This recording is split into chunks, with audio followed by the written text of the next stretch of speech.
غیظ میں جل جائیں بے دینوں کے دل، یا رسول اللہ کی کثرت کیجیے۔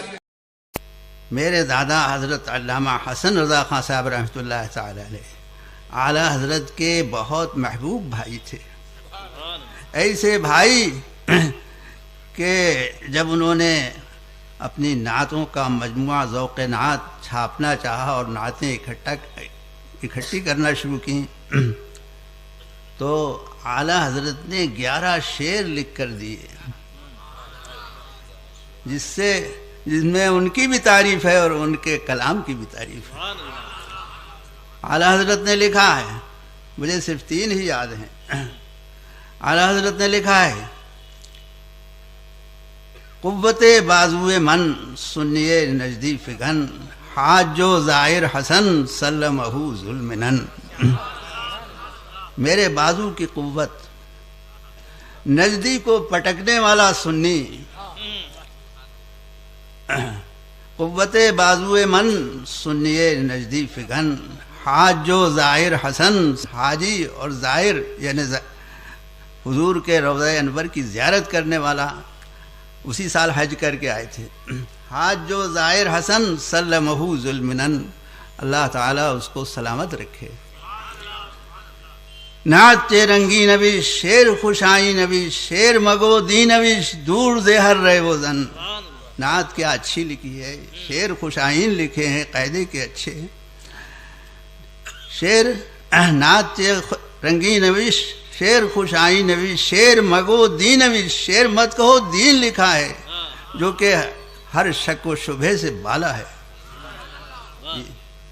اور پھر کہتے ہیں شراز شیر شیاں، فرماتے ہیں اعلیٰ حضرت شراز شیر شیاں، عرش با بیتش نہاں، سنیاں را حرز جان، نجدیاں را سر شکن۔ شرح اس کے شیروں سے ظاہر ہے۔ شراز شیر شیاں، عرش با بیتش نہاں، عرش اس کے بیت میں پوشیدہ ہے، سنیوں کے لیے حفاظت جان ہے اور نجدیوں کا سر توڑنے والا ہے۔ یعنی یہ کلام جو ہے، شراز شیر شیاں، عرش با بیتش نہاں، سنیاں را حرز جان، نجدیاں را سر شکن۔ خیر، تو بتانا یہ ہے کہ یہ تو کلام کی تعریف ہوئی، اور ان کی کتابیں نثر بھی ہیں۔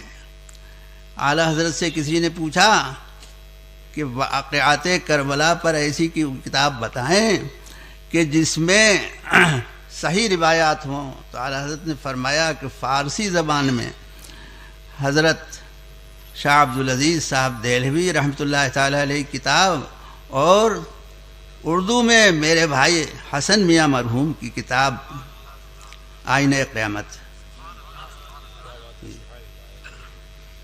تو اس کا مطلب یہ ہے کہ اعلیٰ حضرت کو اعلیٰ حضرت نے ان کی بھی تعریف فرمائی، ان کے کلام کی بھی تعریف فرمائی، اور ان کی تصنیفات اور بھی کتابیں ہیں بہرحال۔ اور ان کے بعد میرے والد ماجد حضرت علامہ حسنین رضا خان صاحب رحمۃ اللہ تعالی علیہ، وہ اعلیٰ حضرت کی نگاہ میں ان کا کیا مقام تھا، اس کو سمجھیے۔ اعلیٰ حضرت نے اپنے وصال کے دن وصیت نامہ ان کو پاس بٹھا کر انہی سے لکھوایا جی۔ اور اس میں وصیت نامے میں یہ بھی ہے کہ حجت الاسلام سے فرمایا، یعنی اپنے بڑے صاحبزادے سے فرمایا کہ میں تمہیں 3 کو چھوڑ رہا ہوں، تم ہو مصطفیٰ رضا ہیں اور تمہارا بھائی حسنین ہے، تینوں مل کر کام کرو گے تو بخوبی ہوگا۔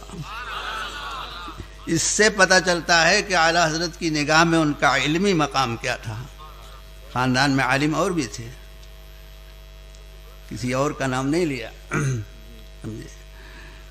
اب یہ اور حضور مفتی اعظم کو ان سے اتنا تعلق رہا کہ حضور مفتی اعظم کے وصال کے بعد میرے والد ماجد اور حضور مفتی اعظم ایک ہی سال میں ایک ہی مکان میں پیدا ہوئے، اور ساتھ میں ہی پرورش ہوئے، اور ساتھ میں پڑھا۔ اور میرے والد ماجد ایسے زبردست عالم تھے کہ بڑے بڑے علماء ان کے شاگرد تھے. حضرت شیر پیشہ سنت علامہ حشمت علی خان صاحب پیری بھیتی اور حضرت شیخ الادب مولانا غلام جیلانی صاحب اعظمی صدر الشریعہ کے بھتیجے، جو کہ مفتی جلال الدین صاحب، مفتی بدر الدین صاحب کے بھی استاد تھے اور ہم تینوں بھائیوں کے استاد تھے. وہ شاگرد تھے ہمارے والد کے اور ہم تینوں بھائیوں کے استاد تھے جی.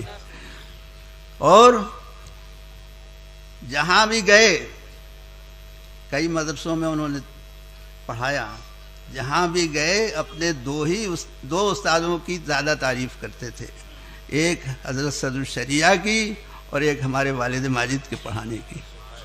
سمجھا؟ ایک حضرت صدر الشریعہ کی اور ایک ہمارے والد ماجد کے پڑھانے کی. سمجھا؟